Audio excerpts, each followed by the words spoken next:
photo চটো উঠিম আৰু অলপ চাওকচোন কিমান ধুনীয়া ৱাটাৰফল একদম পুৰা বৰফে আৱৰি থাকে একদম চাওক কিমান তলৰ পৰা আমি আহি আছোঁ চাওক নমস্কাৰ মোৰ অন্য এটা ভিডিঅ'লৈ আপোনালোকক আকৌ এবাৰ স্বাগতম জনাইছোঁ আমাৰ ছিকিম ট্ৰিপৰ আজি থাৰ্ড ডে আজি আমি গৈ আছোঁ ছিকিমৰ পৰা এতিয়া নাথুলা পাছ এয়া আমি ৰাতিপুৱা প্ৰায় 8 বজাতে সকলো ৰেডি হৈ এয়া গাড়ীৰ বাবে ৰৈ আছোঁ গাড়ী আহিলে আমি যাম আৰু এয়া গাড়ী আহি গ'ল এতিয়া আমি গৈ আছোঁ খুব ওপৰত থকা প্ৰায় 15,000 ফুট ওপৰত থকা যি Nathula pass China border India China border এই চাইনা বৰ্ডাৰ চাবলৈ গৈ আছোঁ এয়া কি ধুনীয়া নাজাৰা চাই আমি গৈ আছোঁ খুব বেছি ভাল লাগিছে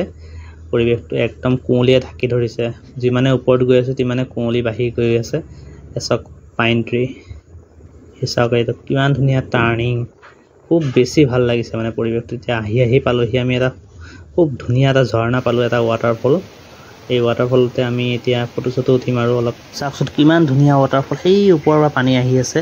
ইয়াত মানে আমি ৰিলছ দুটামান বনাবলৈ চেষ্টা কৰিলোঁ মই বিশেষ কৰি একদম ধুনীয়া ৰিল দুটামান বনাব চেষ্টা কৰাৰ সকলোৱে ফটো উঠিছে খুব বেছি ধুনীয়া লাগিছে পৰিৱেশটো একদম চাই থাকিব পৰা এটা চিনেৰী আপোনালোকে মোবাইলত অনুভৱ কৰিব পাৰিছে নাই নাজানো কিন্তু বহুত ধুনীয়া লাগিছে এই পৰিৱেশটো চাওকচোন আমি ৱাটাৰফলটো চাই মেলি এখন হোটেলত সোমালোঁ এই হোটেলখনত আকৌ কাপোৰ চাপোৰ চব কিনিব পাৰি আৰু খাবও পাৰি বঢ়িয়া আমি ব্ৰেকফাষ্ট কৰিলোঁ ব্ৰেকফাষ্ট কৰি বেলেগ দুনিয়া পাহৰি যাম ন ব্ৰেকফাষ্ট কৰি মেলি এতিয়া অলপ এয়া ওলাই আহিছোঁ বাহিৰলৈ আমি এতিয়া প্ৰায় 10,000 ফুট ওপৰত আছোঁ আৰু নাথুলা পাছ আছে আপোনাৰ 5,000 ফুট ওপৰত 15,000 ফুট ওপৰত আমি এতিয়া আৰু 5,000 ফুট ওপৰত যাব লাগিব চাওক পৰিৱেশ এয়া ভৰালি আছে লগত আমি দুজন অকণমান মানে জেগাবোৰ চাবৰ কাৰণে আহিছোঁ এয়া চাওক এই পাহাৰটো চাওক কিমান ধুনীয়া এতিয়া আমি গৈ আছোঁ ইয়াৰ পৰা নাথুলা পাছ এতিয়া আমি ইয়াতে 10,000 ফুট ওপৰত আছোঁ আমি হোটেলত খাই বৈ ব্ৰেকফাষ্ট কৰি বঢ়িয়াকৈ এতিয়া নাথুলা পাছলৈ আকৌ ইয়াৰ যাত্ৰা আৰম্ভ কৰিলোঁ আৰু আমি প্ৰায় 4,000 ফুট ওপৰত উঠিব লাগিব এতিয়া এয়া আহি পালোঁ এটা খুব ধুনীয়া লেক খুব বেছি ধুনীয়া এই লেকটো চাওকচোন আপোনালোকে এই লেকটোৰ নাম হৈছে চাংগু লেক আৰু এই লেকটো আপোনাৰ নাথুলা পাছ যোৱা ৰ'দতে পায় ৰাস্তাৰ কিনাৰতে আছে আৰু এই লেকটো আপোনাৰ ডিচেম্বৰ জানুৱাৰী মাহত যেতিয়া উইণ্টাৰত একদম পুৰা বৰফে আৱৰি থাকে একদম বৰফ হৈ থাকে তাৰ পানীটো আৰু এতিয়া আমি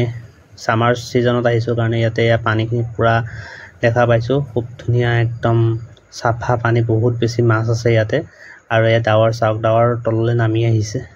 খুব বেছি ধুনীয়া এক পৰিৱেশ চাই ভাল লাগিল আৰু ইয়াৰ পিছতে আমি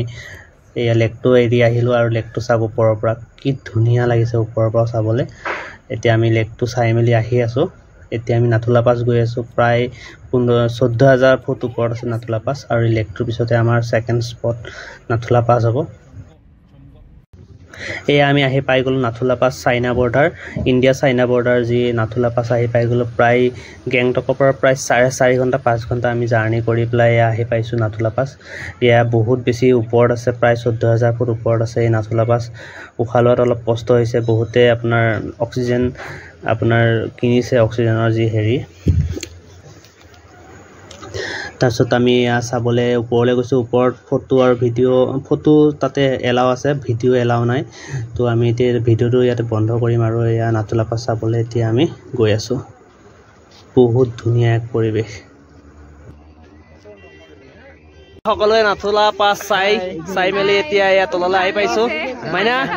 কেনে লাগিল নাথুলা পাছ চাই মেলি এতিয়া আমি আকৌ যাম কি চাব এতিয়া আমি বাবা মন্দিৰ চাব গৈ আছোঁ बाबा हरभजन सिंह का मंदिर देखने गया हूँ এয়া হৈছে নাথুলা পাছ চাই মেলি এতিয়া আমি আকৌ যাত্ৰা আৰম্ভ কৰিছোঁ হৰভজন সিঙৰ যি মন্দিৰ আছে সেই মন্দিৰ চাবৰ কাৰণে গৈ আছোঁ নাথুলা পাছৰ শেষ এইটো শ্বট চাই লওক এয়া আপোনাৰ তাতে আৰ্মিবিলাকে থাকে ডিউটি মাৰি থাকে এই পাহাৰবোৰতে এইটো চাইড ইণ্ডিয়াৰ চাইড আৰু এয়া চাওক কিমান তলৰ পৰা আমি আহি আছোঁ চাওক একা বেকা ৰাস্তাৰে ওপৰলৈ আহিছোঁ আহি পেলাই এয়া পাইছোঁহি আমি Nathula pass India China border thank you এতিয়া আমি গৈ আছোঁ বাবা হৰভজন সিঙৰ যি মন্দিৰ আছে সেই মন্দিৰ চাব গৈ আছোঁ এতিয়া আমি